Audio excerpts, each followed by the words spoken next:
आंध्र प्रदेश, ओडिशा समेत कई राज्यों में तूफान का खतरा अब धीरे धीरे करीब आता जा रहा है। 7 घंटे बचे हैं और करीब 7 घंटे बाद यानी शाम 6 बजे फेलिन तूफान के ओडिशा के गोपालपुर में पहुंचने की आशंका है।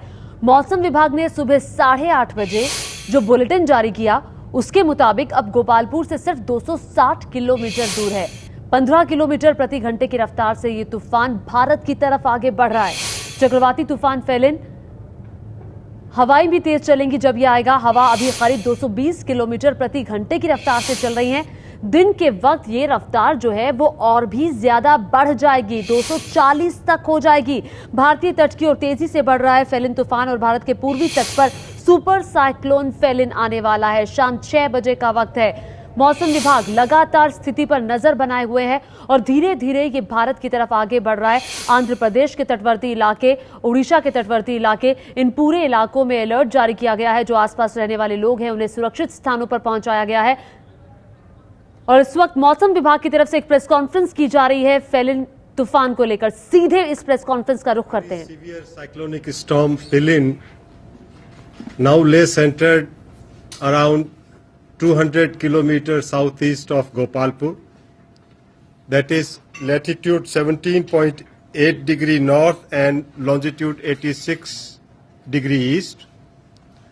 It has been moving northwestwardly and will continue to move towards coast of Andhra, North Andhra, Odisha, and likely to hit between Kalingapatnam and Paradeep around Gopalpur this evening. Already gusty winds of the order of 65 to 75 kmph is being reported from the coast of Odisha. Heavy rain has been reported by many stations of coastal Odisha. Both intensity of wind and rainfall will increase as the day progresses. At the time of crossing the coast, which is around evening this today, the wind speed, it will remain as very severe cyclonic storm, and wind of the order of 210 to 220, gusting up to 240 will be experienced. Heavy to very heavy rainfall at most places, with extremely very heavy rainfall in isolated pockets in Odisha is expected. Heavy to very heavy rainfall in northern coastal AP is also expected. The post landfall outlook, the storm surge is likely between 3 to 3.5 meter as expected and as told earlier around Ganjar districts, and likely area inundated because of the storm surge is 300 to 600 meter. For example, Gopalpur is about 300 meter, Chhatarpur about 600 meter, and Aryapalli about 600 meters inland.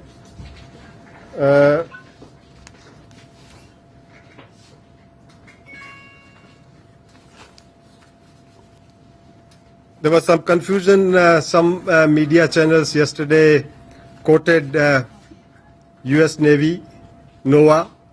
They have given T7.0. This morning they have again corrected their strength. They said it is 6.0 and likely to further weaken. So they have aligned themselves to IMD's forecast.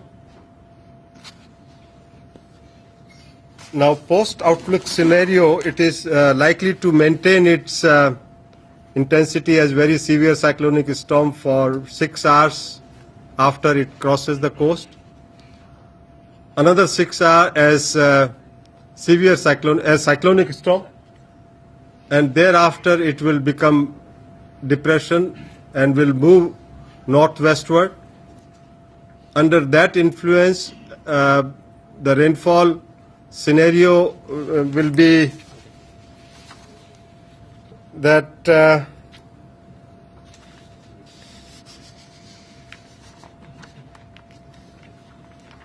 most places with heavy to heavy falls, at few places with few places of extremely heavy falls and isolated places in Odisha is expected.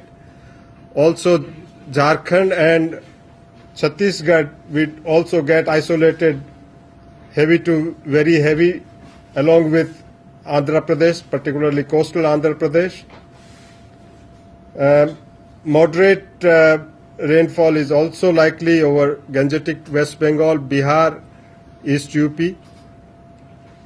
Squally wind speed reaching 100 to 120 km per hour would also prevail for 6 hours, and thereafter another 6 hours it would be of the order of 60 to 70 kmph over Odisha.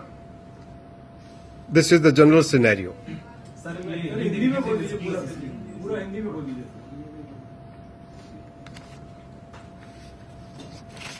चक्रवात पिलिन इस वक्त गोपालपुर से 200 kilometre दक्षिण पूर्व में है।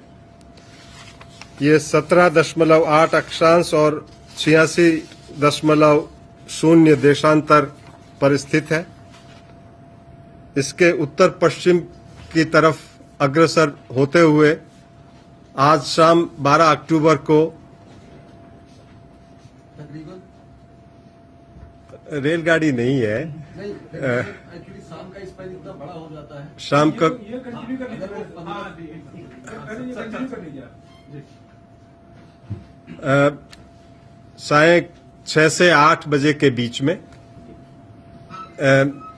कलिंगपट्टनम और पारादीप के बीच में, जिसका कि केंद्र गोपालपुर के आसपास रहेगा, पहुंचने की संभावना है। इसके प्रभाव से उड़ीसा और उत्तर आंध्र के तटीय क्षेत्रों में 210 से 220 किलोमीटर प्रति घंटा की तेज हवाएं चलेगी, जो कि 240 किलोमीटर प्रति घंटा तक गश्त करेगी। जब ये तट को पार करेगा तब भी ये वेरी सीवियर साइक्लोनिक स्टॉर्म रहेगा। इसके प्रभाव से पूरे उड़ीसा में भारी से अत्यंत भारी बारिश और उत्तरी तटीय आंध्र प्रदेश में भी भारी बारिश की संभावना है, और उड़ीसा के कुछ भागों में एक्सट्रीमली हैवी रेनफॉल यानी 25 सेंटीमीटर से ज्यादा की बारिश की भी संभावना है। इसके प्रभाव से स्टॉर्म सर्ज करीब 3 से 3.5 मीटर आने की संभावना है, और उसके प्रभाव से समुद्री जल 300 से 600 मीटर तक उड़ीसा के कुछ भागों में, खासतौर से गंजाम जिले जिसमें कि गोपालपुर, छतरपुर, आर्यपल्ली, ये 300 से 600 मीटर तक अंदर आने की संभावना है। इसके तट के पार करने के पश्चात भी ये 6 घंटे तक वेरी सीवियर साइक्लोनिक स्टॉर्म रहेगा। उसके 6 घंटे बाद ये साइक्लोनिक स्टॉर्म रहेगा। तत्पश्चात ये डिप्रेशन के रूप में उत्तर पश्चिम की तरफ अग्रसर करेगा। तात्पर्य ये कि आगामी 48 घंटे में उड़ीसा और आंध्र के अलावा भी झारखंड और छत्तीसगढ़ में भारी से भारी बारिश होगी इसके फॉल के पश्चात, और बंगाल के गांगेय क्षेत्र, बिहार, पूर्वी उत्तर प्रदेश, इन राज्यों में भी इसके प्रभाव से मध्यम बारिश की संभावना है। जी ऐसा बता सकते हैं कि ये 12 बजे कितने किलोमीटर दूर रहेगा, 2 बजे कितने किलोमीटर दूर रहेगा, 4 बजे कितने किलोमीटर? हम आकलन बता सकते हैं, कोशिश करेंगे। चूंकि ये एवरेज स्पीड इसकी 15 किलोमीटर प्रति घंटा है, और अगर 190 और 200 किलोमीटर का भी है तो कई बार ये थोड़ा तेज हो जाता है, कभी धीमे होता है, क्योंकि ये एकदम सीधा नहीं चलता है। तो आप अब अंदाज लगा लें कि तो काफी टाइम लग जाएगा। आप 6 से 8 की संभावना व्यक्त कर रहे हैं। हाँ। तकरीबन 11:30 हो रहा है। हाँ। और 200 किलोमीटर दूर है। 15 किलोमीटर प्रति घंटे की रफ्तार से यदि चल रहा है तो 3 घंटे में 45 किलोमीटर और 6 घंटे में 90 किलोमीटर। 90 किलोमीटर। तो 6 घंटे का ही आप टाइम तकरीबन बता रहे हैं कि 6 बजे के आसपास ये हिट करेगा। नहीं। 6 बजे तो ये इस गति से 110 किलोमीटर दूर रहेगा। है ये पोजीशन है 8:30 बजे का पोजीशन। ये 8:30 का पोजीशन है। 8:30 भी यदि करते हैं हाँ, तो 12 घंटे आप लें। एवरेज 20 भी स्पीड मान ले बढ़ते बढ़ते हाँ। तो 200 किलोमीटर के लिए 10 घंटे नहीं, जैसे साहब ने बोला अभी 12 घंटे आप कंप्लीट करेंगे 15 किलोमीटर प्रति घंटा, 180 हो रहा है ना, ठीक है। सो 200 किलोमीटर है, सो 8 बजे तक ये लैंडफॉल होने का उम्मीद किया जाता है। 15 छक्के 90 15-12 सुबह के 8-8:30 बजे की ये पोजीशन है। सुबह के 8:30 से शाम के 8:30 तक 12 घंटे हुए। 12 घंटे का 180 किलोमीटर। 180 किलोमीटर। अब आप मुझे फीते में नपवाओगे तो मुश्किल हो जाएगा यार। है 8 o'clock तक सर अभी क्या स्थिति है, क्या इसके कमजोर पड़ने की संभावना है, या जो आप बता रहे कि 200 वेरी सीवियर साइक्लोनिक स्टॉर्म है और लैंडफॉल तक रहेगा। यानी सर आप साफ ये कहना चाहते हैं कि इसकी गति में इजाफा तो हो सकता है, यानी कि जब ये टच करेगा गोपालपुर को तब इसकी गति 210 या 220 किलोमीटर प्रति घंटा तो रह सकती है। आप बोल रहे हैं कि ये इससे ज्यादा भी जा सकती है, मसलन 230 और 240। वो गस्ट ऐसा होता है, मैं आपको समझाने का प्रयत्न करूंगा। ये बहुत बड़ा एक सिस्टम है और ये एक सिस्टम नहीं है, इसके अंदर अलग अलग क्लाउड्स होते हैं और उनका अपना फिजिक्स होता है। तो कहीं पर जो है एक छोटे एरिया में स्क्वेल आ सकता है जो बहुत तेज होता है, उसको गस्ट कहते हैं, लोकलाइज्ड होता है। वो इस एम्बेडेड के अंदर छोटे छोटे सेल्स होते हैं। नहीं सर, मेरा सवाल ये था कि इसके गति के बढ़ने की तो पूरी उम्मीद जाहिर की जा रही है, क्या इसके कम होने की कोई उम्मीद है? वीक कब तक होगा, मतलब नहीं, क्रॉस करने तक वीक नहीं होता। अच्छा, क्रॉस करने तक वीक होने की कोई संभावना नहीं। But can it be called a focus storm now? No. Yesterday you kept No. Not yet. No, sir समुद्र की लहरें कितनी ऊंची उठेंगी जब ये टच करेगा, हिट करेगा गोपालपुर या आसपास? हिंदी अंग्रेजी दोनों में बोल दिया, उड़िया मुझे आती नहीं है। 3 से 3.5 मीटर। 3 से 3.5। Above tide level. एवं plus So will it make any impact on southern states including Kerala? No way. Heavy rainfall there?